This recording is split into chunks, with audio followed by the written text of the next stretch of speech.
എന്നിട്ട് പറയും, അമ്മേ ഇപ്പം എൻ്റെ അമ്മയായില്ലേ, എന്നെ പ്രസവിച്ചില്ലേ, എന്നെ ഉള്ളിൽ നിന്ന് പുറത്തേക്ക് കൊണ്ടുവന്നില്ലേ, പിന്നെ എൻ്റെ അമ്മയായി, അതുകൊണ്ട് എന്നെ അനുഗ്രഹിക്കണം, ഞാൻ ലങ്കയിൽ പോയി സീതാദേവിയെ കണ്ടു വരാം, അമ്മയുടെ അനുഗ്രഹം. അപ്പോൾ പറയും, ഞാൻ സുരസ എന്നാണ് എൻ്റെ പേര്, എന്നെ ദേവന്മാരായി പറഞ്ഞയച്ചിട്ട് വന്നതാണ്, നിൻ്റെ ശക്തിയും ബലവും പരീക്ഷിക്കാൻ വന്നതാണ്, നീ നന്നായിട്ട് വരും, നിനക്ക് സീതാദേവിയെ കണ്ട് വിവരങ്ങളൊക്കെ അറിഞ്ഞ് വരാൻ ഈശ്വരനെ അനുഗ്രഹിക്കട്ടെ എന്ന് പറഞ്ഞ് അനുഗ്രഹിച്ചിട്ട് പോകും സുരസ.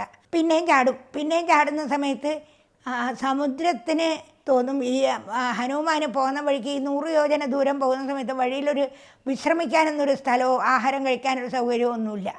അപ്പോൾ അതൊന്ന് കൊടുക്കണം. സമുദ്രത്തിന് വലിയ ബഹുമാനമാണ് ശ്രീരാമനെ, വരുണന്. അപ്പോൾ പിന്നെ നീ ചെന്നിട്ട് ഹനുമാൻ ഒരു വിശ്രമസ്ഥാനവും ഇതും കൊടുക്കണം പറഞ്ഞിട്ട് മൈനാകെന്ന് പറഞ്ഞ പർവ്വതത്തിനെ പറഞ്ഞയക്കും.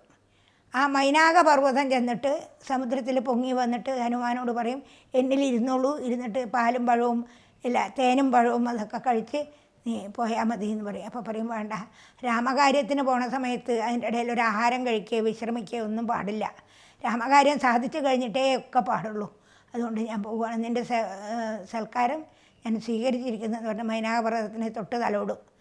എന്നിട്ട് പിന്നെയും ചാടും. അങ്ങനെ പിന്നെയും ചാടുന്ന സമയത്ത് ഒരു സിംഹിക പറഞ്ഞൊരു സ്ത്രീ, ആ സിംഹിക എങ്ങനെയാ വെച്ചാൽ സമുദ്രത്തിൻ്റെ ഉള്ളിലാണ് താമസം, വെള്ളത്തിലാണ് താമസം.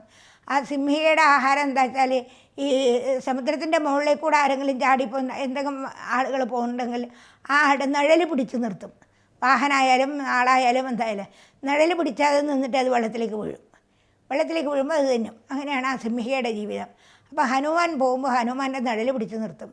അപ്പോൾ ഹനുമാൻ താഴോട്ട് നോക്കുമ്പോൾ മനസ്സിലാവും സിംഹികയാണെന്ന്. അപ്പോൾ കാലുകൊണ്ടൊരു ചവിട്ട് കൊടുക്കും. അപ്പോൾ സിംഹിക ചാവും.